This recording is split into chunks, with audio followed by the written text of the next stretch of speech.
months, I've sat at my desk and just sort of given you some of my thoughts on any particular topic.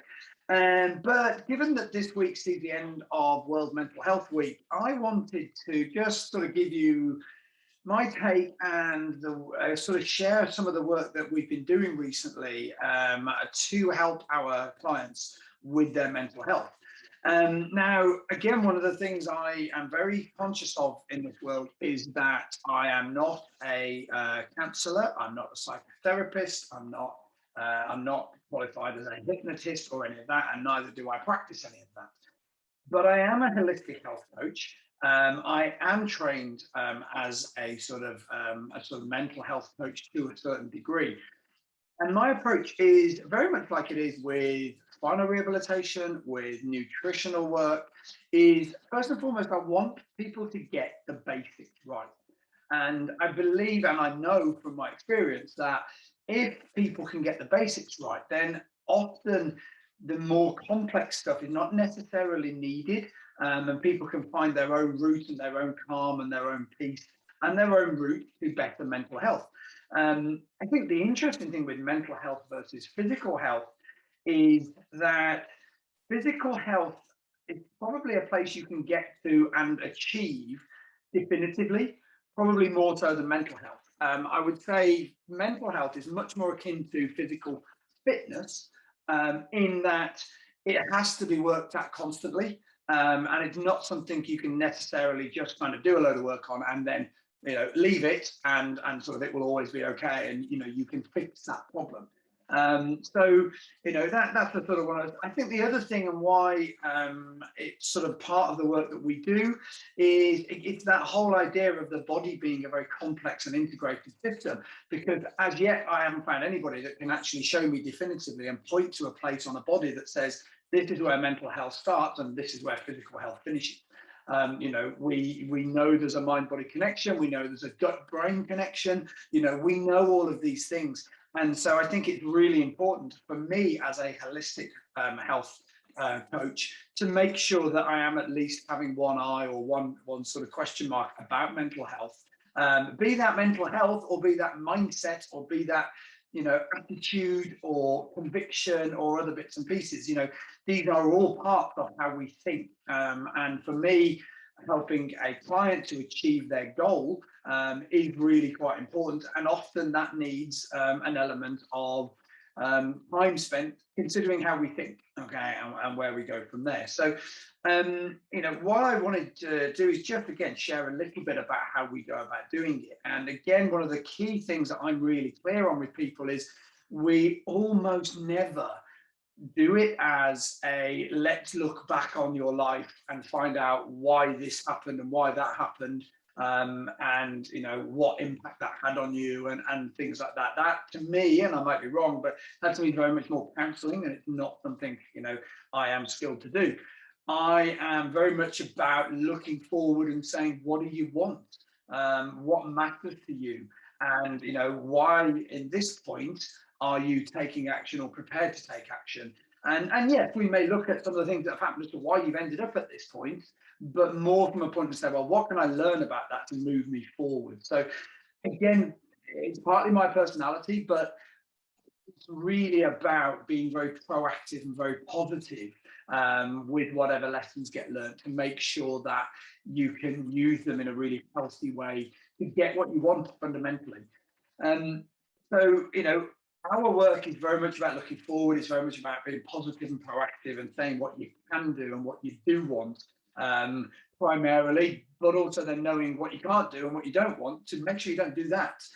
So, those are some of the things that, we look at. So now, why are we able to do this? Why is the success coming in with our clients? And again, recently, and I'm not going to go into cases for obvious reasons, but I've spent a lot of time over the last 2 or 3 months doing pure coaching with people, purely sort of, listening to what's on their mind and trying to help them, get their thoughts in a good place to and then sort of take the action appropriately.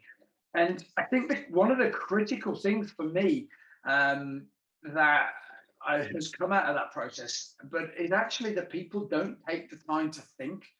They don't spend enough time really thinking about their life and what they want and why they want it first and foremost. And one of the beauties of this type of work is there's almost never a right and wrong answer. There's obviously a legal and illegal answer, and that's fairly clear. But to decide whether you want to lose 2 stone or whether you don't want to lose 2 stone, there's no right or wrong answer. That's what matters to you. And I think there's a real merit in anybody taking time to think about what matters to them, to make sure that they know what matters to them and why it matters to them, most importantly.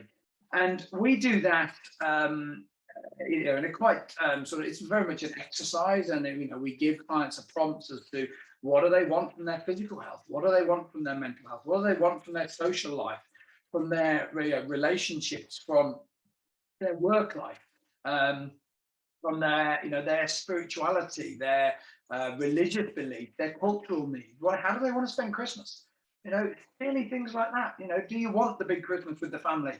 Where you kind of dread it for the whole day, and you work yourself to the bone, and then you sort of get that and think, oh, can't believe so and so said that. Can't believe Auntie Maggie said this, and did you see the look so and so get? Some people want that, and that's great. And if you want it, brilliant, crack on and do it. But if you don't do it. Be bold enough to say, no, that's not me. That's not what I want from my life. So we ask people to take some time and really think about what they want from that. We also encourage clients to acknowledge how they're feeling.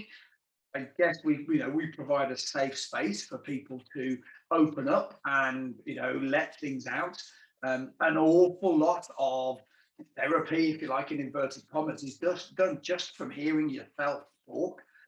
When you can say your thoughts out loud, that helps. I mean, I advise many people who are struggling with overload or overwhelm for whatever reason, to go and just talk to the dog, talk to the trees, go to a mountain. I've told countless people to go onto a hill and to scream out whatever's on their mind, because energy and emotion needs to flow.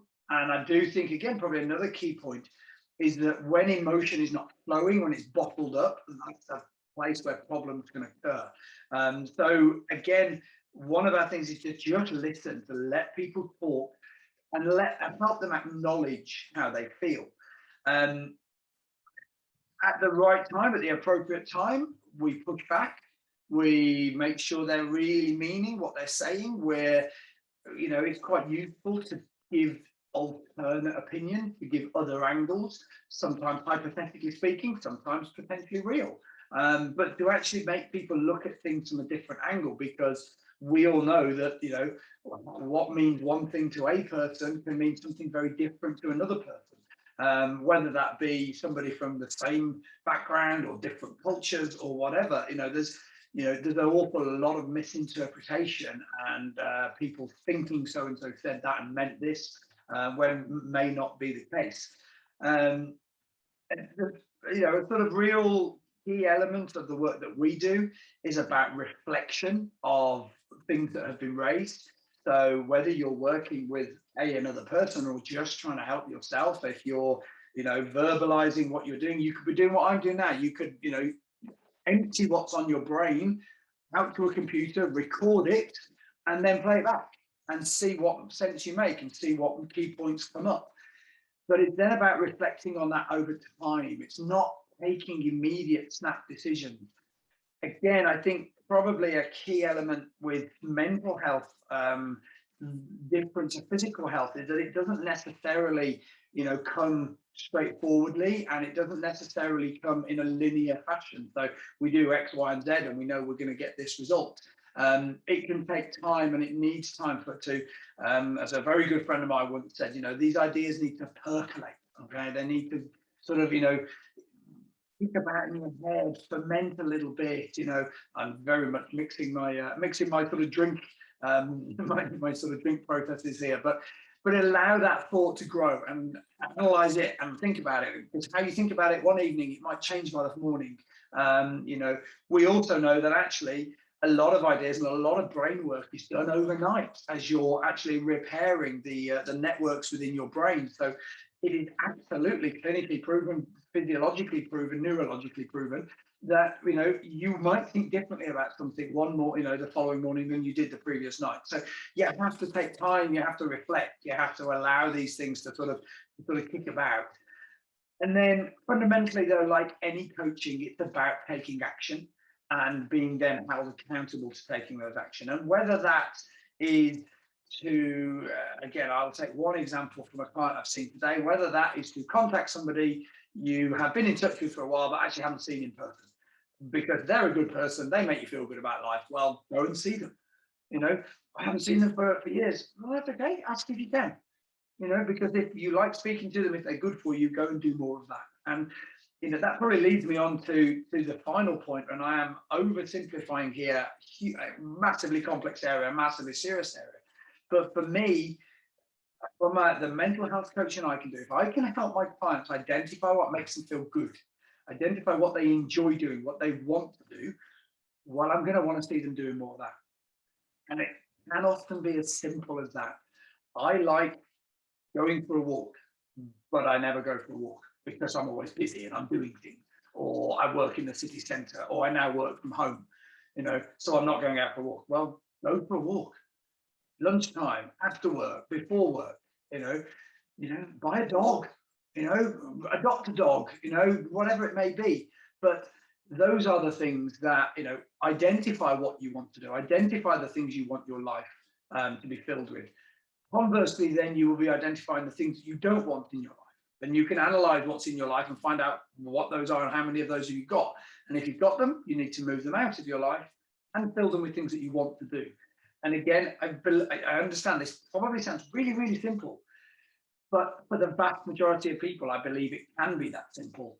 And identify what you want to do, identify what you like to do, and do more of it, and keep doing more of it, and then do more of that and make that a habit. And once that becomes a habit, you can then reflect, you can reanalyze what you're doing, and you can start to get better and better at this. And that's a little flavor for what we do. I've got no idea whether this is accurate because obviously I'm the one always, sort of on one side. Hopefully some of my clients will watch this and tell me one way or the other. But for me, if you do nothing else, it is take time to think, speak it out loud, probably ideally to somebody else, okay? Probably ideally to a professional or certainly an independent, objective listener, okay?